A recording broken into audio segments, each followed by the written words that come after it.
Connais-tu ta destinée?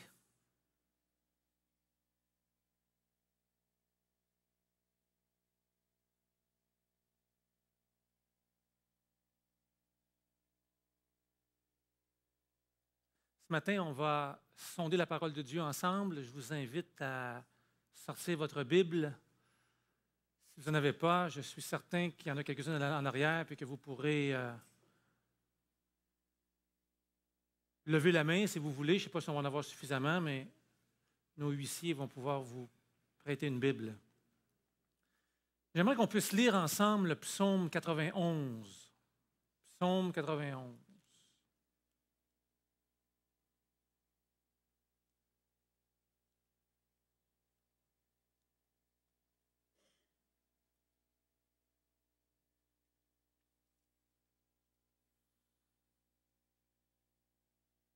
Il est écrit, « Celui qui demeure sous l'abri du Très-Haut repose à l'ombre du Tout-Puissant.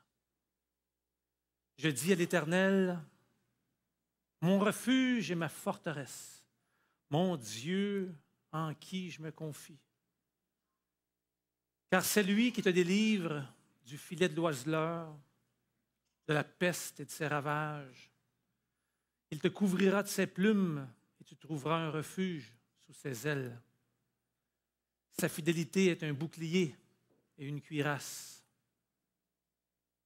Tu ne craindras ni les terreurs de la nuit, ni la flèche qui vole de jour, ni la peste qui marche dans les ténèbres, ni la contagion qui frappe en plein midi. Que 1000 tombent à ton côté et 10 000 à ta droite, tu ne seras pas atteint. De tes yeux seulement tu regarderas et tu verras, tu constateras la rétribution des méchants. Car tu es mon refuge, ô Éternel. Tu fais du Très-Haut ta retraite. Aucun malheur ne t'arrivera, aucun fléau n'approchera de ta tente, car il ordonnera à ses anges de te garder dans toutes tes voies. Ils te porteront sur les mains de peur que ton pied ne heurte contre une pierre. Tu marcheras sur le lion et sur l'aspic. Tu fouleras le lionceau et le dragon. Puisqu'il m'aime, je le délivrerai. Je le protégerai puisqu'il connaît mon nom. Il m'invoquera et je lui répondrai. Je serai avec lui dans la détresse. Je le délivrerai et je le glorifierai. Je le rassasierai de longs jours et je lui ferai voir mon salut.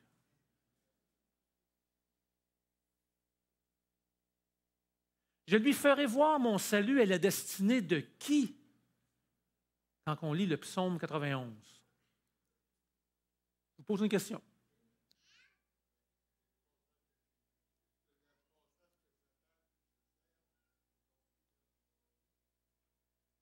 Alors, c'est certain qu'à l'époque, ceux qui le lisaient, on sait que dans la parole de Dieu, souvent, il y a toujours une double application.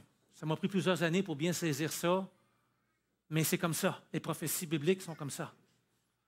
Donc, on présente un texte qui a une application présente, mais souvent, ce texte-là a une application future aussi. Et ici, comme tu dis, je lui ferai voir mon salut. Bien sûr, il y a l'application présente de ceux à l'époque qui se confient en l'Éternel, au verset 2. Ceux qui disent « Mon refuge et ma forteresse ». Donc, ça s'adresse à eux, ce salut. Mais à cause de ce passage-là qu'on trouve exactement dans Matthieu 4, versets 5 et 6, le diable le transporta dans la ville sainte, le plaça sur le haut du temple et lui dit, « Si tu es le Fils de Dieu, » c'était sa deuxième tentation à Jésus, « jette-toi en bas parce qu'il est écrit, il donnera des ordres à ses anges à ton sujet et ils te porteront sur les mains de peur que ton pied ne heurte contre une pierre. »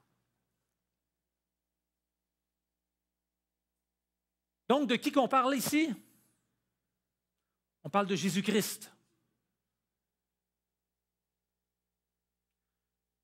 Lisons le psaume 50 ensemble. Psaume 50. Psaume d'Asaph. Psaume 50.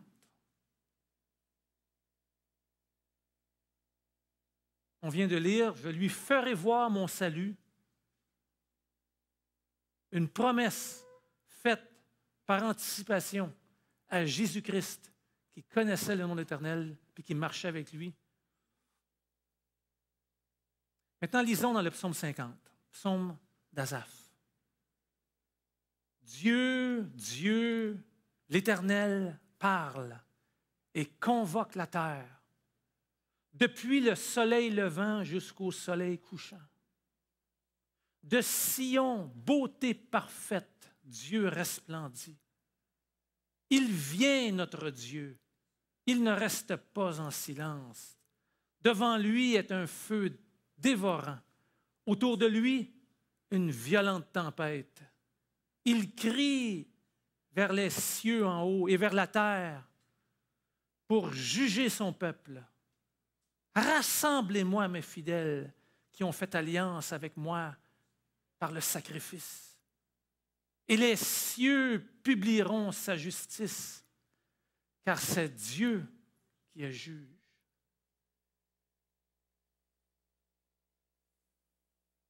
Écoute, mon peuple, et je parlerai. Israël, et je t'avertirai. Je suis Dieu, ton Dieu. Ce n'est pas pour tes sacrifices que je te fais des reproches.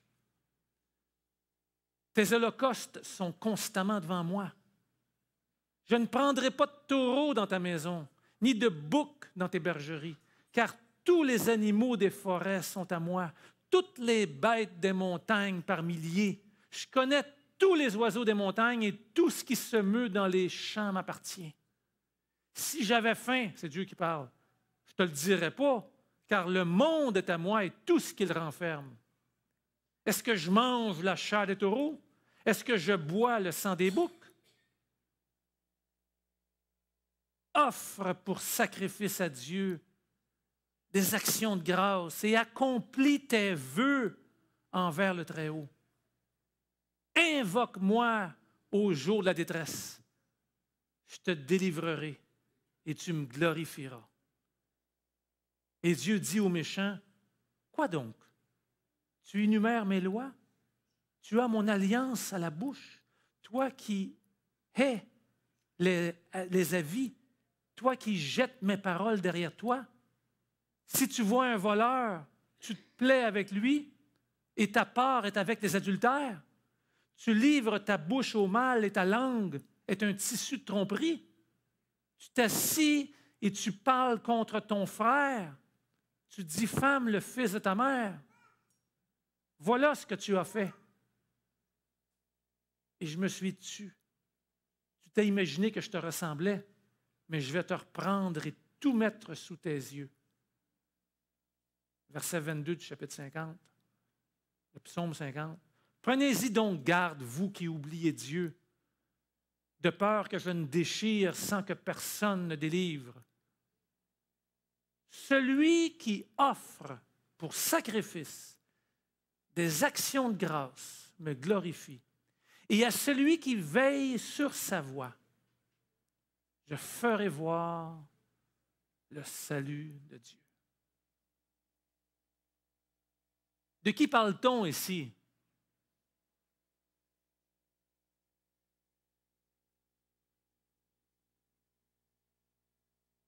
Dans c'est clair, psaume 7. « Écoute, mon peuple, et je parlerai. Israël, et je t'avertirai. » À qui que Dieu parle? À nous, à son peuple. Pardon? Chacun de nous, en supposant qu'on s'identifie au peuple de Dieu.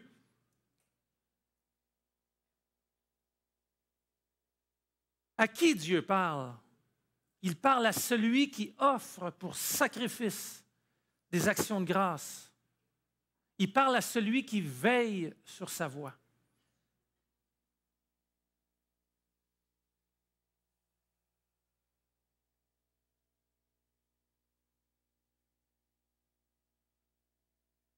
Donc, première conclusion, Dieu réserve à son peuple, à celui qui veille sur sa voie, la même destinée que Jésus-Christ. Puisque tantôt, on avait lu dans Psaume 91,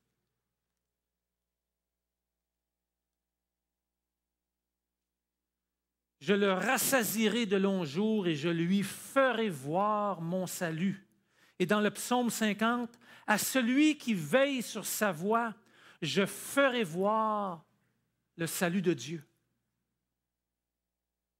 Donc, la même destinée qui était réservée à Jésus-Christ est réservée à son peuple.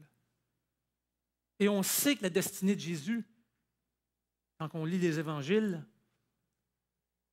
sa destinée, c'est qu'il ne reste pas dans le tombeau, mais qu'il participe à la résurrection, qu'il soit ressuscité des morts. Donc, on est tous participants de la nature divine en ce qui a trait à la résurrection et à la vie éternelle. C'est notre destinée. C'est ce à quoi Dieu nous destine. Première conclusion. Deuxième conclusion. Notez que le focus n'est pas sur nous, mais le focus est sur Dieu. Offre pour sacrifice à Dieu des actions de grâce. Invoque qui? Invoque Dieu au jour de détresse. Il est clair que dans la vie d'un membre du peuple de Dieu, la priorité, c'est Dieu. À lui soit la gloire.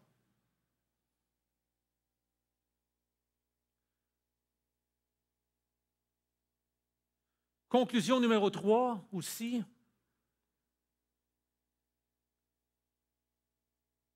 C'est que non seulement le focus est sur Dieu, mais c'est que la gloire de tout ce qui se fait ici-bas, de toutes nos actions, est pour Dieu. Parce que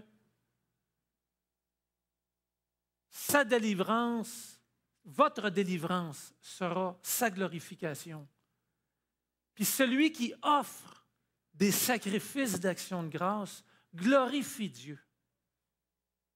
Et c'est lui qui a cette destinée, la même que Jésus-Christ, à savoir la résurrection et la vie éternelle. Donc, on devrait tous être des gens qui avons d'abord un esprit de louange. On parle d'action de grâce. Offrir des sacrifices. Offrir pour sacrifice des actions de grâce. J'ai bien cherché le mot « offrir pour sacrifice ». Il n'y a pas de doute dans le texte biblique, c'est vraiment tuer, sacrifier, immoler. Il y a donc un sens réel de vouloir offrir à Dieu quelque chose de précieux, la vie. Tu sais, quand tu invites quelqu'un chez vous à manger, puis tu veux, comme on dit, y donner à claque, tu fais tout un repas, pas un petit lunch. Tu fais quelque chose de grand puis de beau. Mais c'est ça quand tu veux offrir à Dieu un sacrifice. On parle d'offrir peut-être des boucs, offrir peut-être des taureaux. Imagine-toi un taureau, c'est gros, ça va peser 2000 livres. Ça fait de la viande en masse, ça. Mais Dieu, en fait, ce qu'il veut qu'on lui offre, c'est des actions de grâce. Dans le texte, le mot original, j'aurais pu vous le donner ici, là, mais j'ai voulu juste prendre le sens. On parle des louanges, être reconnaissant envers Dieu, confesser à Dieu, lui dire vraiment comment on se sent par rapport à notre relation avec lui.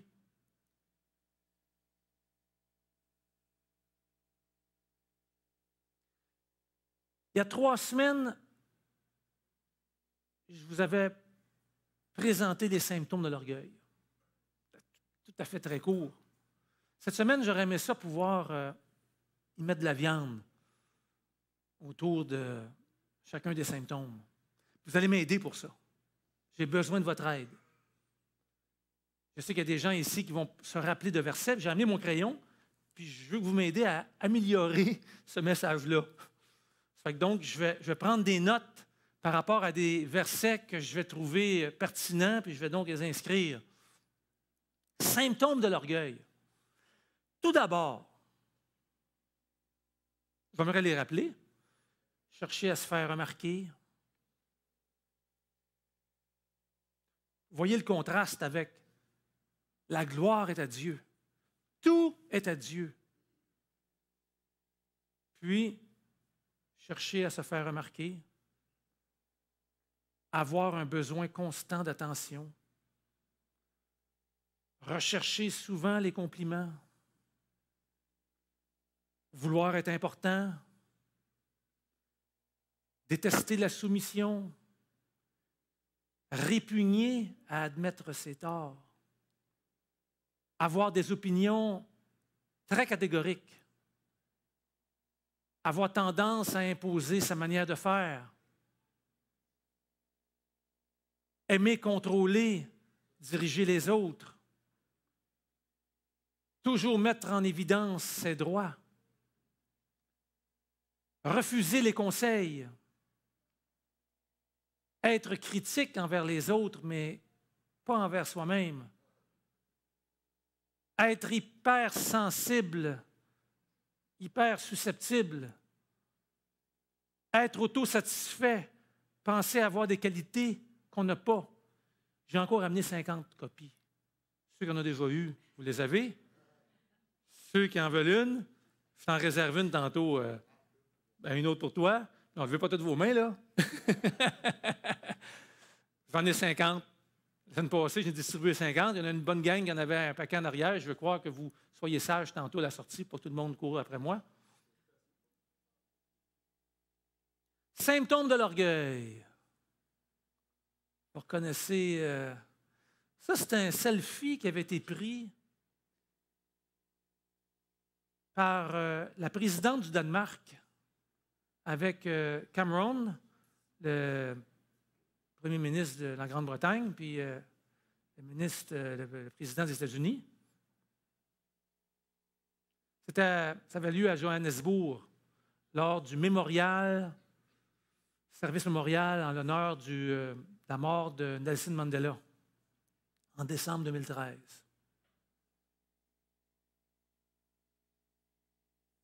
Vous savez, ce qui est intéressant d'ailleurs, c'est que ça paraît mal, mais il y a vraiment j'ai écouté la madame sur Internet, c'est vraiment un concours de circonstances. La présidente du Danemark, quand elle est arrivée pour s'asseoir à côté de Mme Obama n'était pas là, je pense. Non, elle était là, Mme Obama, mais quand elle est arrivée au début, il n'y avait personne.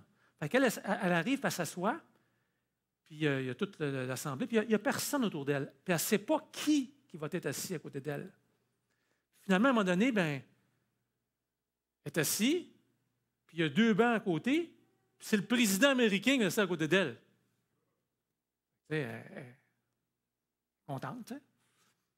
Et après ça, c'est Cameron, le premier ministre de la Grande-Bretagne, qui est à côté. Fait que là, ça, c'est l'histoire qu'elle raconte. Il y a quelques jours à peine, ses enfants lui avaient montré comment faire un selfie. Ça commençait. Puis là, elle avait appris à faire des selfies. Fait que là, elle s'est dit, je vais faire un selfie. Elle dit, hey, aimeriez-vous faire un selfie? Puis là, ils se sont fait un selfie. Bien sûr, ça a été capturé. Ça donne... il y a beaucoup de gens qui ont reproché au président américain d'avoir accepté de faire un selfie parce que tout le monde est allé en train de faire des photos. Ça paraît mal aussi, Mme Obama. Par contre, les selfies, j'aimerais que vous sachiez qu'il y a 127 décès confirmés depuis mars 2014 à cause des selfies. Pourquoi? Parce que le désir des gens d'obtenir le plus de j'aime et de commentaires sur les réseaux sociaux en prenant des autoportraits qu'on appelle aussi des égo-portraits, de plus en plus risqués. Les gens se mettent sur une falaise, les gens se mettent sur le bord devant un train, puis les gens font des choses que finalement, ils en meurent. Ils en meurent vraiment beaucoup parce que, comparé aux morts de ceux qui se font attaquer par les requins, il y a moins de gens qui se font attaquer par les requins, pourtant on entend parler beaucoup, qu'il y en a qui se font tuer par des selfies. Donc, en voulant prendre une photo, puis en n'étant pas prudent.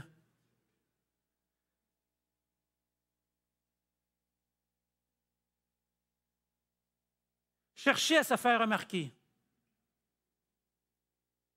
Auriez-vous des versets à me proposer? Alors là, je vais prendre... il y avait un micro sans fil tantôt ici. Ah, il est là. Hey, le chat. Qu'est-ce que vous auriez comme verset biblique? Alors, ce matin, c'est un exercice qu'on fait ensemble. J'aurais aimé pouvoir regarder qu'est-ce que la parole de Dieu dit par rapport à ces différents points-là tout à l'heure qu'on a partagés. Les symptômes de l'orgueil qui sont contraires à notre désir de plaire à Dieu en lui donnant toute la gloire. Puis on est tous dans le même bain, moi le premier. Mais c'est bon, je pense, d'y réfléchir afin qu'on puisse sortir d'ici ce matin avec des sujets de prière. Vas-y donc, on commence. Tiens-toi debout, puis promène-toi avec le... Tiens le micro, tiens le micro. Non, tu tiens le micro tout le temps. Quand Chantal a parlé au début, là, je pense que c'était dans Matthieu, oui. de ne pas prier pour te faire voir. Oui. Tu ne gagnes rien avec ça. Donc, la question de prier... Je ne sais pas c'est quoi le verset. Prier dans le secret, exactement. Oui. Exact, je prends ça. Y a-tu d'autres... Oui, vas-y. En arrière, Sylvain. Alors, pardon? Marc 12, 39, qu'est-ce qui est écrit? OK, merci. Oui, alors David. Proverbe 6, versets 16 et 17. Il y a 6 choses que hait l'Éternel, les yeux hautains, la langue menteuse. OK. Qu'est-ce qu'on a d'autre? L'instant, il est parti en arrière, là. Ça prendrait 2 micros. C'est ça que je dis, ça prendrait deux micros pour être plus rapide. Ça serait bien de lever la main, comme ça je me dirige vers la personne lever la main. OK, c'est ça. OK, on prend un autre verset biblique ou un... Matthieu 23, verset 12. Matthieu 23, verset 12. Quiconque s'élève sera abaissé et quiconque s'abaissera sera élevé. Merci. Écoutez, je n'ai plusieurs. J'ai 14 symptômes, fait qu'on peut se retenir. On ne peut pas parler plusieurs fois. OK? OK. Vas-y, parce que je sais qu'on est sur Internet. Dieu résiste aux orgueilleux. On t'a pas besoin, je suis... Mais il fait grâce aux gens. C'est parce qu'on les gens reçoivent... Okay. Et le deuxième que j'ai à cœur, c'est... avant d'accéder aux honneurs, il convient d'être humble. OK. C'est un verset biblique, ça? Ben oui. Avant d'accéder aux honneurs. Je ne me rappelle pas de celle-là, mais je vais prendre les mots-clés. Honneur, avant, honneur, humble. C'est la version moderne, Jean. OK, probablement, version français courant. J'ai quelques points ici, justement. J'ai une main en arrière? Toujours? Oui, non, mais là, on va changer. Non, excuse-moi, on va en avoir d'autres opportunités. C'est toi qui donne le stop. De toute façon, il faut reconnaître une chose, c'est que les versets vont tous se recouper. Il y a des points que je vais te nommer que, bon, ben, tu sais, le verset tantôt qu'on a dit va... Parce que l'orgueil, finalement, c'est tout ça. Fait que quand il y a des sujets par rapport à l'orgueil, que le hautain sera abaissé, c'est toutes des choses par rapport à l'orgueil. Mais il y avait des points précis, se faire remarquer. Alors, tout à l'heure, il y avait bien un bon point dans Matthieu 23, puis 6, 1 à 4, ici, je sais qu'on avait ici un passage donc, qui te parlait par rapport à quand tu donnes ton offrande, tu veux que les gens te voient ton offrande. Tu avais aussi quand tu pries, alors même chose aussi. Il y avait aussi dans Luc 14, alors je donne quelques points ici, mais tous vos points étaient bons, ça se rajoute à ce que j'avais ici. Quand tu cherches la première place, peut-être qu'on pourrait prendre Luc 14, 7 à 11. Luc 14, verset 7 à 11. Luc 14, verset 7 à 11. Luc 14, les versets 7 à 11, il est écrit, Luc 14, 7 à 11. Il adressa ensuite une parabole aux conviés en voyant qu'ils choisissaient les premières places. Si on veut se faire remarquer. Il leur dit, lorsque tu seras invité par quelqu'un à des noces, ne te mets pas à la première place, de peur qu'il n'y ait parmi des invités une personne plus considérable que toi et que celui qui vous a invité, l'un et l'autre ne vienne te dire « cède ta place ». Ça paraît mal, tu sais. Tu auras alors la honte d'aller occuper la dernière place. Cherchez à se faire remarquer. OK, avoir un besoin constant d'attention.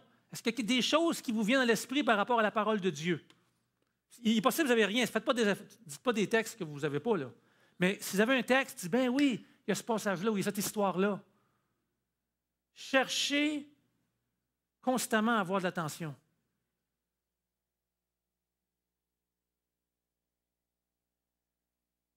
J'ai de quoi vous proposer. Et en fait, ce n'est pas un passage biblique. C'est un passage tiré de Mme White, qui est une dame que notre Église considère avoir été inspirée par Dieu. Et vous serez à même de juger dans la suite de ce message plusieurs passages dont je suis étonné de la justesse du propos, alors que c'est une traduction en plus de ça. Il faudra aller voir l'original pour avoir le punch-punch. Mais en français, c'est bien traduit. Avoir un besoin constant d'attention. L'un des plus sûrs moyens d'entraver la guérison d'un malade, c'est qu'il concentre ses pensées sur lui-même. Beaucoup d'invalides croient que chacun leur doit secours et sympathie, alors que ce dont ils ont besoin, c'est de détourner leur attention d'eux-mêmes et de penser aux autres. Je ne sais pas si vous trouvez pertinent la justesse de ce propos à avoir un besoin constant d'attention. Allons-y pour un autre point. Recherchez souvent les compliments. Qu'est-ce qu'on aurait comme verset biblique ou comme... Vas-y. Exactement. Qu'un autre te loue, c'est exactement ça. Ça, c'est dans Proverbe 27, verset 2, ce que tu cites là présentement. Il est écrit, peut-être que toi, c'est en français courant, mais le verset biblique dans Louis II, version 1910, c'est « Qu'un autre te loue, et non ta bouche. Un étranger, et non tes lèvres. » Donc, recherchez souvent des compliments.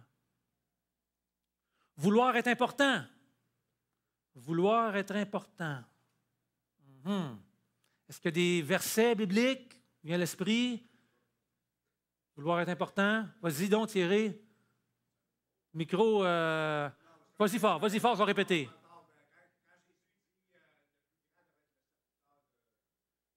Que celui qui veut être pas le plus grand, celui qui veut être le plus grand, non, que celui qui veut être grand soit d'abord serviteur.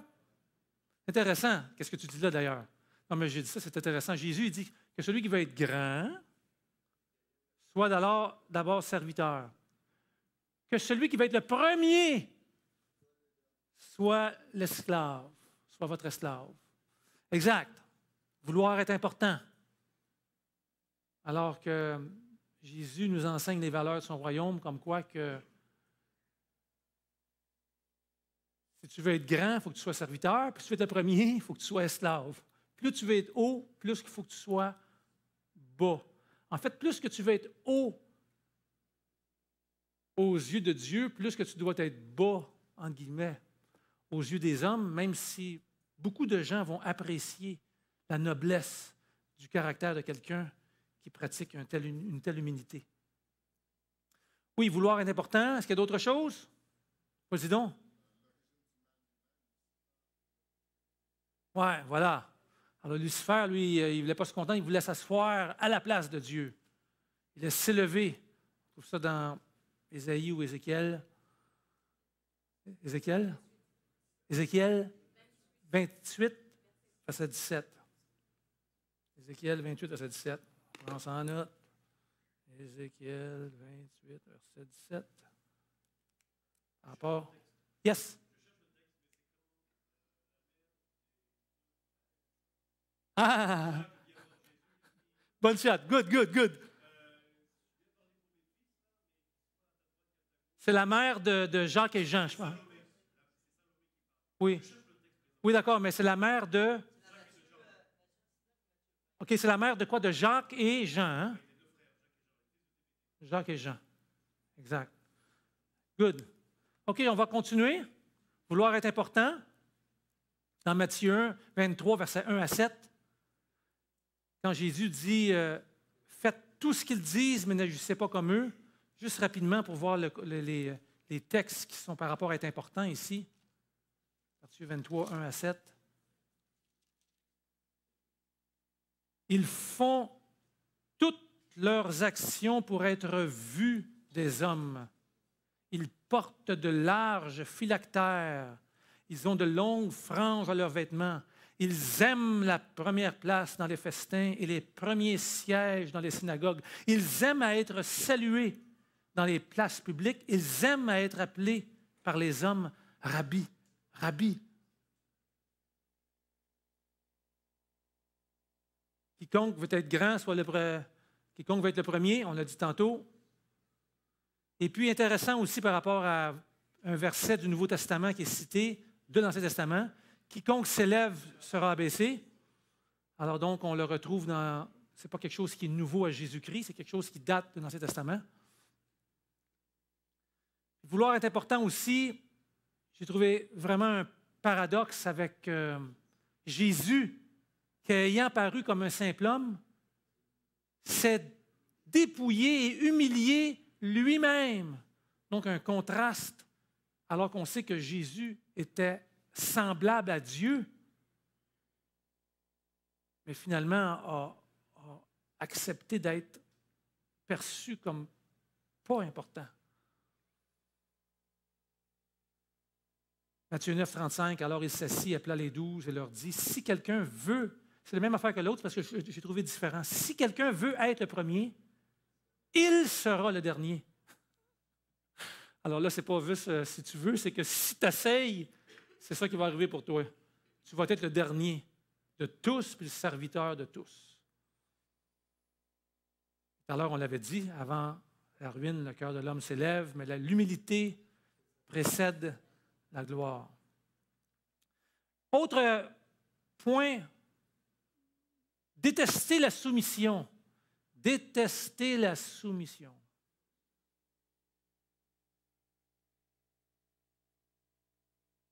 Je ne dirais pas aimer recevoir des ordres, mais tu sais, ça dépend de quel genre de patron que tu as. Tu sais, il y a des patrons, des fois, que je suis heureux, moi, de dire « Yes, sir! » J'exécute. Mais te faire bosser par quelqu'un que... Avez-vous des passages? J'ai quelques passages pour vous. Croyez-vous que l'Écriture parle en vain? C'est avec jalousie que Dieu chérit l'Esprit qu'il a fait habiter en nous. Il accorde au contraire une grâce plus excellente, et c'est pourquoi que l'Écriture dit Dieu résiste aux orgueilleux, mais il fait grâce aux humbles. Soumettez-vous donc à Dieu. Il est intéressant aussi par rapport à le lien que le passage fait avec la victoire qu'on peut avoir sur nos forteresses, sur les tentations. La soumission avec la résistance au diable qui va fuir loin de nous. Répugner à admettre ses torts. Ça, je suis pas mal bon là-dedans. C'est dur d'avoir l'écoute. Premièrement, ça prend l'écoute active, ça. Quand quelqu'un te parle, si tu n'es pas d'accord, ben tu sais, mais si tu prends le temps de bien écouter l'argument, l'explication, poser des questions. Est-ce que dans la Bible, il y a des sujets qui parlent de personnes qui ont répugné à admettre leur tort? Pardon? David, c'est intéressant, c'est vrai que David, ça lui a pris Nathan. Mais par contre, quand il a entendu Nathan, il a accepté.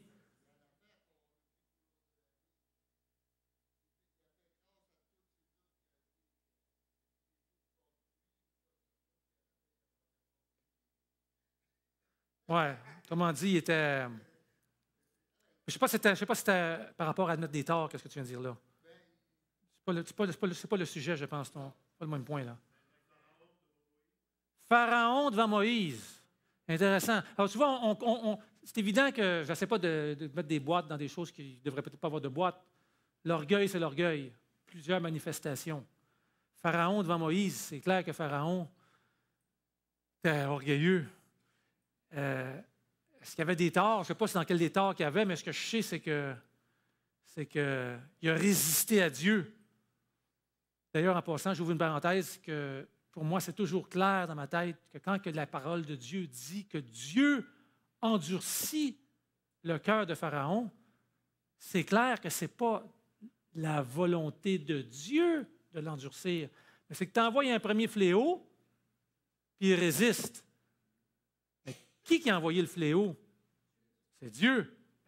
S'il résiste, on peut toujours dire que Dieu endurcit le cœur de Pharaon. Il envoie un premier, il s'endurcit. Il envoie un deuxième.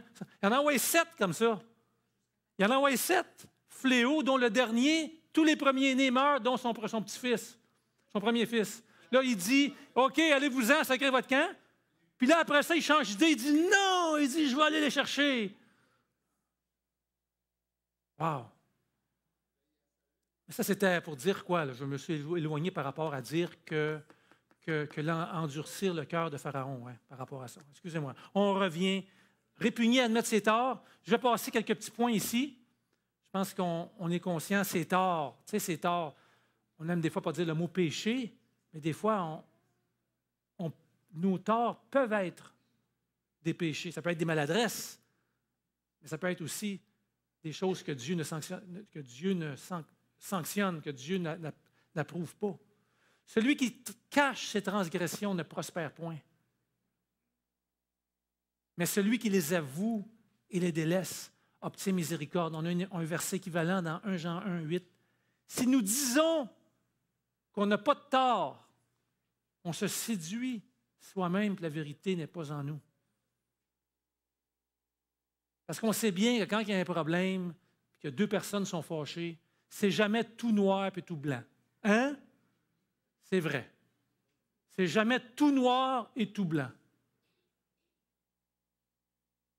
En tout cas, c'est jamais. 98 %. Parce que je veux croire qu'il y a des gens qui ne rendent pas le mal pour le mal. Mais souvent, quand les gens sont fâchés entre eux, c'est dur d'admettre ses torts, surtout si l'autre te renvoie la claque que tu lui as envoyée. Fait que donc, tu sais, on ne se rappelle plus qui donnait la claque en premier. On se rappelle juste qu'il y a eu 2 claques qui ont été données. Mais c'est évident que si tu ne donnes jamais la claque à l'autre, à un moment donné, l'autre, ça devient des charbons ardents sur sa tête. Opinion très catégorique. Toujours des symptômes de l'orgueil. Opinion très catégorique. J'aimerais vous proposer ici des passages tirés des écrits de Mme White, il y a environ 150 ans, une dame qu'on considère avoir été inspirée de Dieu. À vous de juger. Il m'a été souvent montré par le Seigneur qu'aucun homme ne devrait s'en remettre absolument au jugement d'un autre homme. De même, l'esprit d'un homme ou de quelques-uns ne devrait jamais être regardé comme assez sage pour contrôler l'œuvre entière et pour décider des plans à exécuter. Mais quand, en tant que conférence générale, quand que tous les frères et sœurs délégués du monde entier se rencontrent dans notre Église une fois aux 5 ans, quand les frères assemblés de toutes les parties du monde délibèrent, l'indépendance et le jugement personnel ne doivent pas être obstinément conservés, mais abandonnés. Personne ne devrait regarder comme une vertu l'attachement inébranlable à son opinion si elle est contraire à la décision générale. Qu'est-ce que tu as dit? C'est bien dit. C'est ça qui m'étonne de ce que Mme White a écrit, c'est que c'est bien dit, c'est dit justement. Autre passage ici, je parle par rapport à avoir des opinions qui fait que tu refuses les conseils de l'autre. Et souvent, tes projets échouent parce que tu es tellement catégorique que tu penses que tu as raison et que ça va marcher. Mais les projets réussissent quand il y a de nombreux conseillers. Ce passage-là, je l'applique à ce symptôme-là. Tendance à imposer sa manière de faire. Je vous propose encore d'autres passages tirés de Mme Ellen White dans une lettre qu'elle a écrite à un moment donné.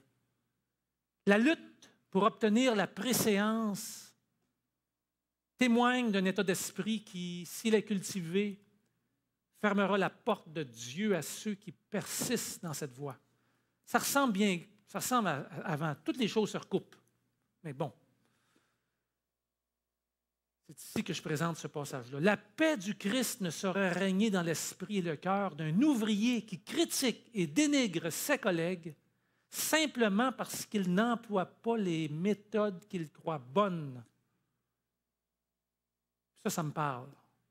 Parce que moi, souvent, j'ai l'impression que c'est comme ça qu'on devrait faire ça. Puis quand je vois ça autrement, je dis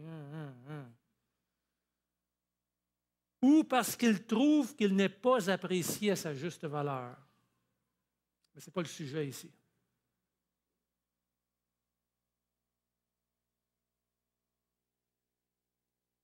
Aimer contrôler les autres aussi, j'ai pensé à Marthe.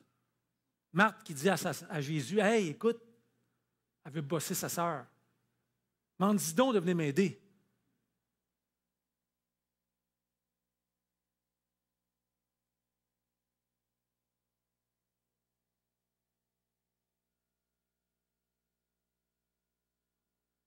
Aimer contrôler les autres. Aucun être humain ne doit chercher à lier à lui d'autres hommes comme s'il était chargé de les contrôler étroitement, leur disant de faire ceci, leur défendant de faire cela, commandant, dictant sa volonté, agissant comme un officier envers des soldats. Ainsi se conduisaient les prêtres et les chefs du peuple au jour du Christ. Mais ce n'est pas le bon chemin. Lorsque la vérité a fait impression sur les cœurs et que les hommes et les femmes ont accepté les enseignements de l'Évangile, ils doivent être traités comme appartenant au Christ et non à l'homme. En vous attachant les esprits, vous les amenez à rompre le contact avec la source de toute sagesse et de tout don. Toujours mettre en évidence ses droits. Auriez-vous un passage biblique par rapport à ça? Je connais du monde, moi, qui se marche comme ça. Hey, j'y ai droit. Je suis certain que quand je vais vous présenter le passage qui va venir, vous allez dire, ben oui, c'est vrai, on le mentionne dans la Bible. Puis on est tous, vas-y, Thierry. Non, c'est pas celle-là, mais c'est quand même bon. Mettre en évidence ses droits. Ésaü, Jacob, c'est intéressant, oui. C'est intéressant par rapport à... Bien, il faut dire que c'est Ésaü qui a exigé d'avoir récupéré son droit d'aînesse. Ouais. Alors, c'est bien ça. Merci, Thierry. Ésaü et Jacob. Ésaü versus Jacob. J'aime ça. Y a-tu d'autres idées? L'apôtre Jean? Ben, ça a-tu affaire avec vendre ses droits? C'est plutôt parce que les Samaritains, ils avaient envoyé promener Jésus, puis ils ont dit, « Hey, écoute, on va y détruire. » Il y a un peu d'orgueil là-dedans, mais ce n'est pas par rapport à faire, tu sais, good try, bon effort, bel effort. Je vais proposer un verset, vous allez tout de suite dire, ben oui! On va regarder ensemble Matthieu 20, versets 1 à 16. C'est évident que Philippiens 2, c'est par rapport à Jésus. Il n'a pas exigé ses droits. Il avait le droit d'être à Dieu. Mais Matthieu 20, 1 à 16, Ça vaut la peine qu'on lise ça ensemble. Matthieu 20, versets 1 à 16.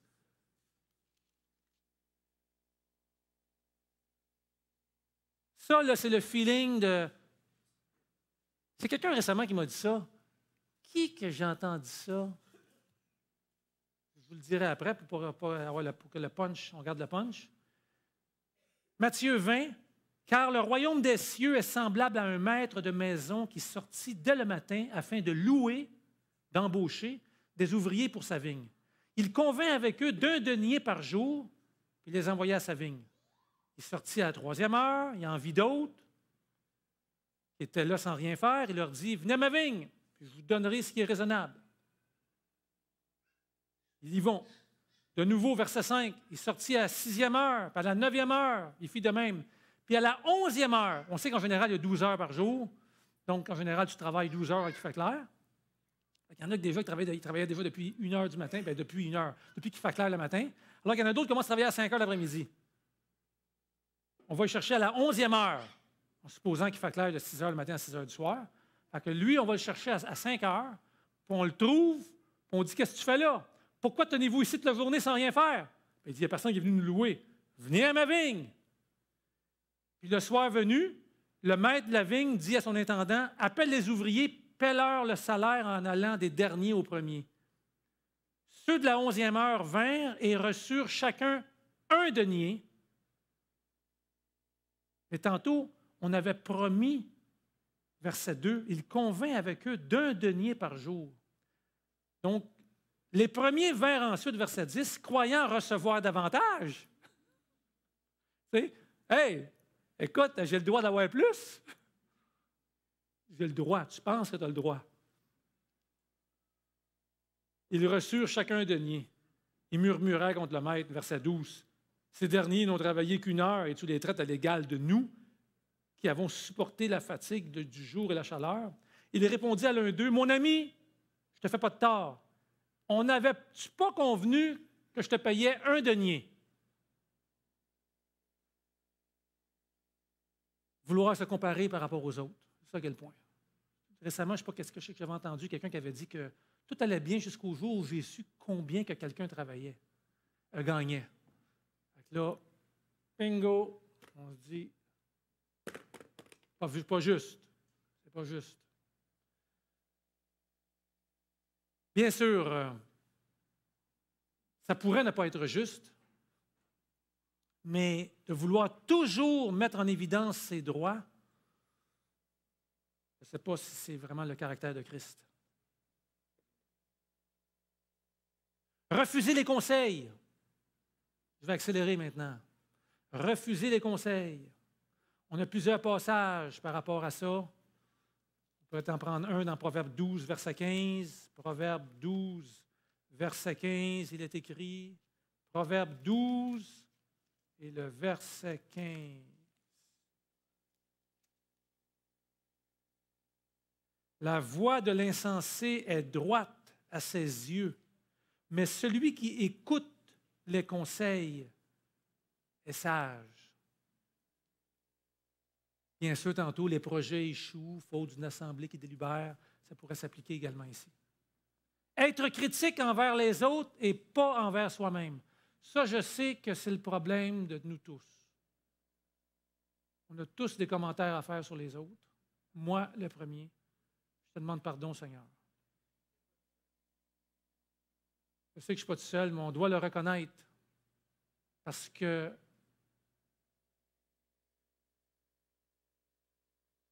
si on veut régner avec Christ, et si on veut pouvoir avoir part à la résurrection et à la vie éternelle, on doit pouvoir avoir la victoire sur ces choses. Être critique envers les autres et pas envers soi-même, je vais accélérer par rapport à ça ici. Le passage peut-être le plus clé. Pourquoi vois-tu la paille qui est dans l'œil de ton frère, dans Luc 6, versets 41-42? Et n'aperçois-tu pas la poutre qui est dans ton œil? Ou comment peux-tu dire à ton frère, « Frère, laisse-moi ôter la paille qui est dans ton œil, toi qui ne vois pas la poutre qui est dans le tien. »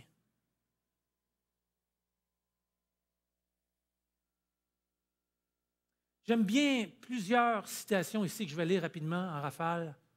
Dans nos rapports avec nos semblables, souvenons-nous que nous n'avons pas tous les mêmes dons ni les mêmes dispositions. Les ouvriers diffèrent les uns des autres quant aux idées et à la façon de voir les choses.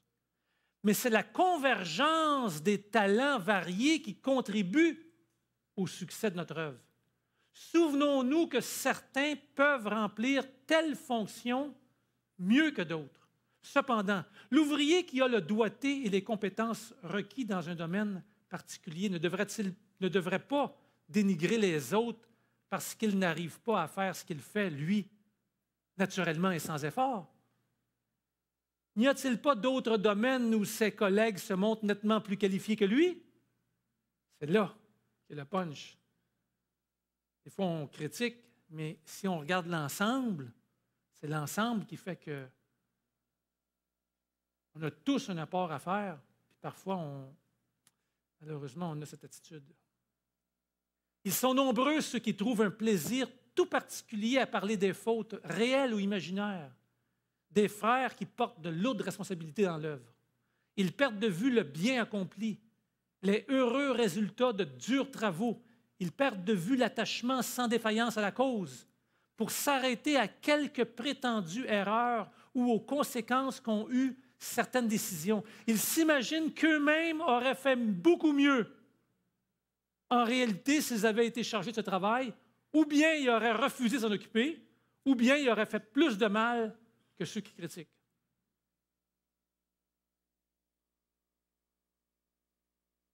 Autre effet néfaste de la critique.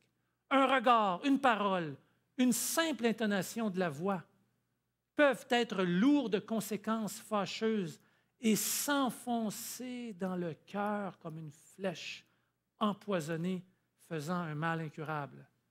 Ainsi, un doute, un reproche peuvent être lancés sur une personne dont Dieu aurait pu se servir pour accomplir une bonne œuvre, diminuant de la sorte son influence et ruinant son utilité.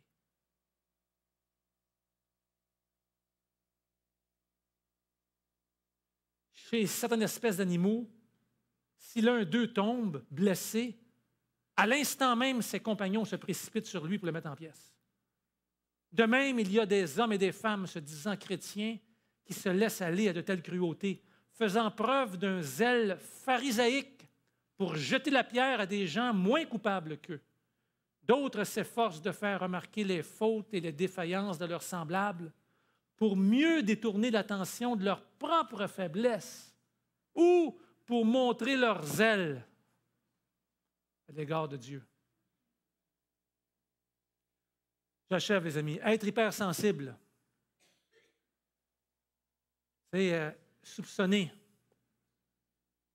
Je pensais immédiatement à la définition de l'amour. L'amour parfait ne soupçonne même pas le mal. Ça m'a toujours interpellé, cette définition de l'amour. Ça veut dire,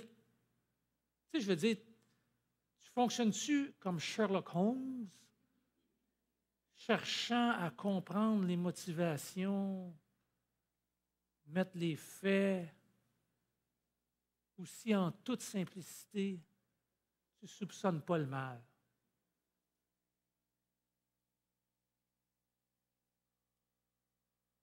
J'ai vu que le Seigneur vous avait donné la lumière et l'expérience voulue. C'est Mme White qui écrit à quelqu'un pour que vous puissiez comprendre qu'il est répréhensible de faire preuve d'impatience et qu'il est nécessaire de maîtriser vos passions. Aussi vrai que vous échouez dans ces deux domaines, vous manquerez la vie éternelle. Il vous faut vaincre cette maladie de l'imagination. Vous êtes extrêmement sensible et si quelqu'un prononce un mot contraire à la voie que vous avez suivie, vous en êtes blessé. Vous avez le sentiment que vous êtes blâmé et que vous devez vous défendre, sauver votre vie. Or, en voulant sauver votre vie, vous la perdez. allusion à la parole de Dieu. Vous avez une œuvre à faire pour mourir au moi et pour cultiver un esprit de patience. Renoncez à l'idée que l'on a été injuste avec vous, qu'on vous a fait du tort, que quelqu'un veut vous enfoncer et vous faire du mal. Vos yeux vous trompent. Satan vous influence pour que vous voyiez les choses sous un mauvais jour. Wow! Je ne sais pas si vous avez déjà écrit une lettre comme ça à quelqu'un. Pardon? On serait accusé, on irait les poursuivre. Être autosatisfait, penser avoir des qualités qu'on n'a pas. Je pense au passage des deux hommes qui montent au temple. Il y en a un qui dit, il dit, une chance que je ne suis pas comme lui qui est... Puis l'autre qui vient et qui dit, 3 fois pardon, Seigneur. Puis Jésus a dit, celui qui est venu, le premier, lui, il va retourner, pas justifié, mais le dernier, lui, va être justifié.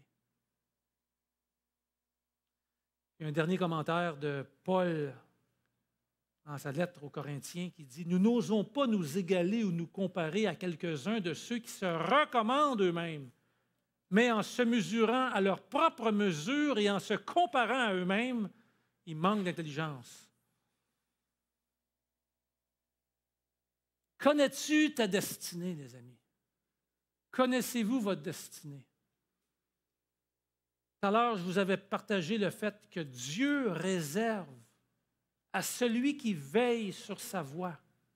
Dieu réserve à son peuple la même destinée que Jésus-Christ, à savoir la résurrection et la vie éternelle.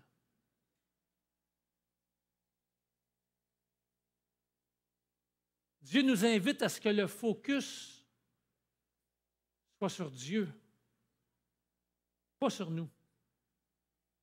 Offre à Dieu, pour sacrifice, des actions de reconnaissance. Invoque Dieu. Et la conclusion numéro 3, c'est que la gloire revient à Dieu. C'est un petit peu comme la conclusion numéro 2. Parce qu'en faisant ainsi, Dieu sera glorifié. Je suis conscient, les amis, ce matin, que pour accomplir, pour avoir un tel caractère, on a besoin de Dieu dans nos vies. On a besoin de lui soumettre notre volonté. Toi qui entends la voix de Dieu ce matin, si tu reconnais l'appel qu'il te lance à considérer tes voies afin de pouvoir être toi aussi héritier de la vie éternelle, Dieu t'invite à reconnaître tes faiblesses. Dieu nous invite tous à nous arrêter, à reconnaître qu'il est Dieu, qu'on lui appartient, qu'on a besoin d'être à son écoute afin de pouvoir avoir cette victoire sur les symptômes de notre orgueil manifestés de diverses façons. C'est pour ça que je t'invite ce matin, mon frère, ma sœur, mon ami, toi qui nous visites ce matin, à entrer en toi-même afin que tu puisses trouver la joie, le bonheur, la paix, l'espérance d'une vie meilleure avec Dieu, l'amour parfait, en reconnaissant tes fautes,